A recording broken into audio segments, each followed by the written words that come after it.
But first tonight, big new developments in our politically charged investigation.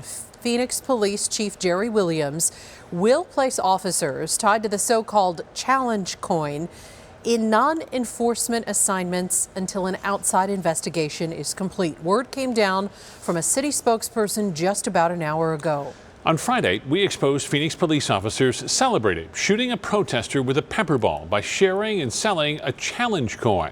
Then we exposed the coin's inscription, "Good night, left nut." It's based off the neo-Nazi slogan, "Good night, left side." The city manager called the allegations disturbing, promising an outside investigation.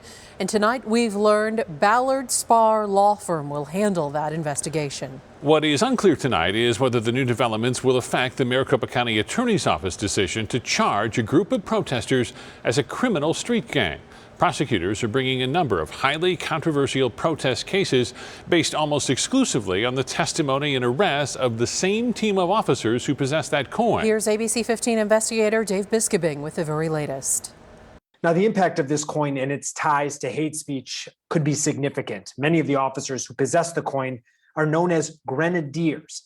They're basically the officers who handle protest responses. And our investigation has exposed major problems with their cases, especially one where a group is charged as a criminal street gang. But before we get into all of that, first we're going to show you the names of officers who we know had the coin, and also how higher ups in Phoenix Police discussed other ways to commemorate the night the protester was shot.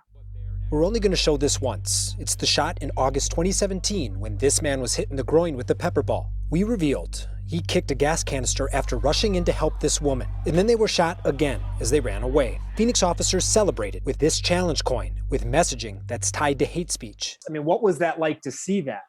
I mean, it's disturbing. Joe Larios is with Mass Liberation AZ. You know, Black and brown communities in Phoenix have known for quite some time that Phoenix PD and white supremacy are two sides of the same coin.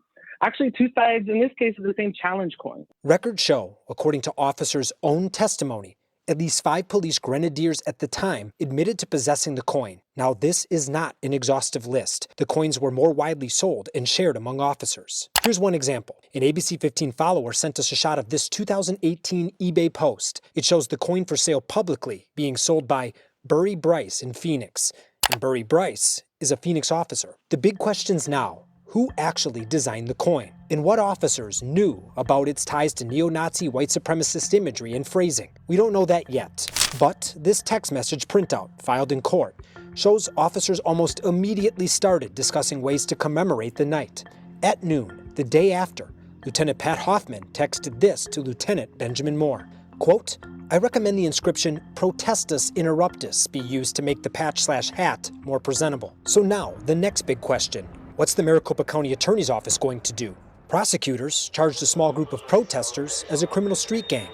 The case is almost entirely built on the testimony of Phoenix Grenadiers and their sergeant, Doug McBride. And many defense attorneys are now calling for the cases to be dropped and officers with the coin to be Brady listed. Sergeant McBride is the same so-called gang expert who either ignored or missed the fact that members of his own unit created and shared this challenge coin that was modeled after neo-Nazi gang paraphernalia.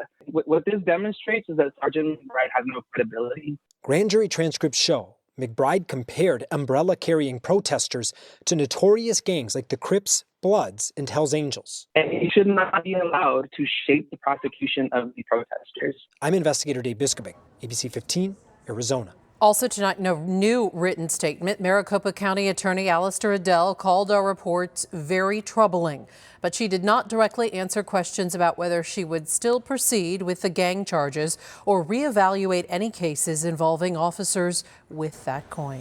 As preparations are made for an outside investigation into this controversial challenge coin, one city council member says this controversy is more evidence of a culture problem in the Phoenix Police Department. That's where ABC 15 investigator Melissa Blasius picks up our story.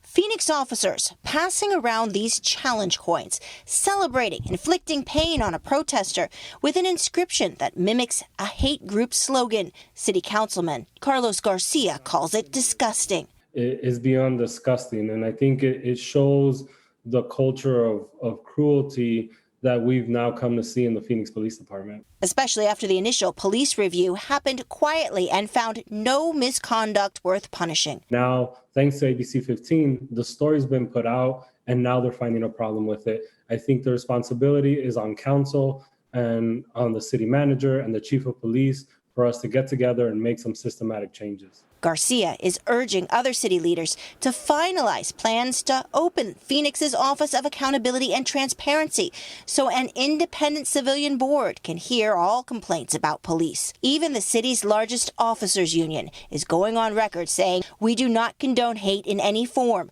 We trust a thorough investigation will provide additional information at which time appropriate action can be taken." Despite the latest Phoenix police embarrassment, City Council member Deborah Stark said she still supports Chief Williams and her efforts to strengthen public trust and promote transparency. So does Garcia. It's not just on the chief, but it's a systematic problem that we need to give the chief the tools to deal with. I'm investigator Melissa Blasius, ABC 15, Arizona.